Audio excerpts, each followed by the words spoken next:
Agora, o brasileiro não se dá conta do que o Pelé é no mundo. Não tem ideia. Me lembro de estar no interior da Rússia, numa cidadezinha. Os comunistas não gostavam de religião e fecharam. Tem várias regiões da Rússia que são muçulmanas, né? Tatarstão é uma delas. Era uma cidadezinha do Tatarstão onde a mesquita tinha sido transformada num depósito. Não podia se rezar lá. E depois, já na abertura, já estava voltando a ser mesquita. E eu encontrei um velhinho, e o velhinho, perguntei para ele, estava falando assim, quando ele viu que eu era brasileiro, ele falou, eu vi o Pelé jogar. E a cara dele se iluminou. Sabe, do tipo que o cara viu o Pelé jogar uma vez em Moscou. Numa época que não tinha internet, televisão, nada disso. O cara viu no estádio o Pelé jogar e o cara ficou maravilhado. A eleição da Olimpíada para o Rio de Janeiro foi Lula e Pelé. O Nussmann, né, levava os dois, tinha congressos, né, da Oceania, da África, dos comitês olímpicos, né, da Ásia, né, levava o Lula numa sala, o Pelé numa outra sala.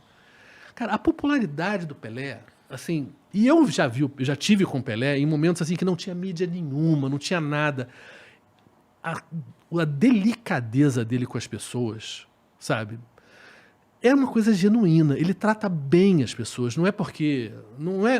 É dele, entendeu? Ser uma pessoa boa e tratar bem as pessoas. Não é na frente Não é na frente das câmeras. Não é na frente das câmeras. O Pelé realmente...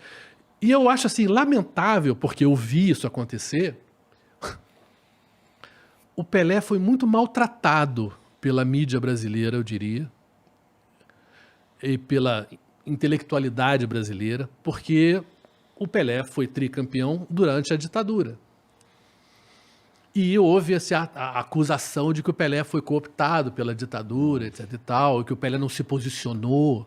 Porque naquele momento dos anos 60, existia o Cassius Clay, né? O Muhammad Ali, boxer, figura mundial menos equiparada ao Pelé, porque o futebol era mais popular que o boxe, mas era uma figura mundial incrível. E o Cassius Clay se posicionou politicamente de uma maneira muito forte nos Estados Unidos.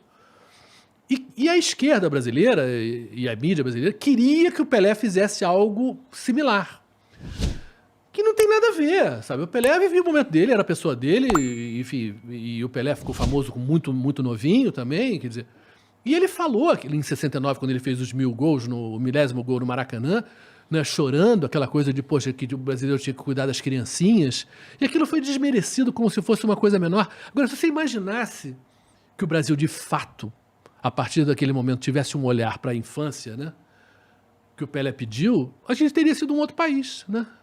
Mas o Pelé, porque era negro, porque a gente tinha preconceito, jogador de futebol, não sei o quê, não tinha o peso político para transformar aquela frase ou aquela ação dele numa coisa que fosse forte o suficiente para o governo, claro, que estamos falando, era um governo militar, mas que falasse, poxa, realmente, vamos dar uma olhada éramos 90 milhões na época, né?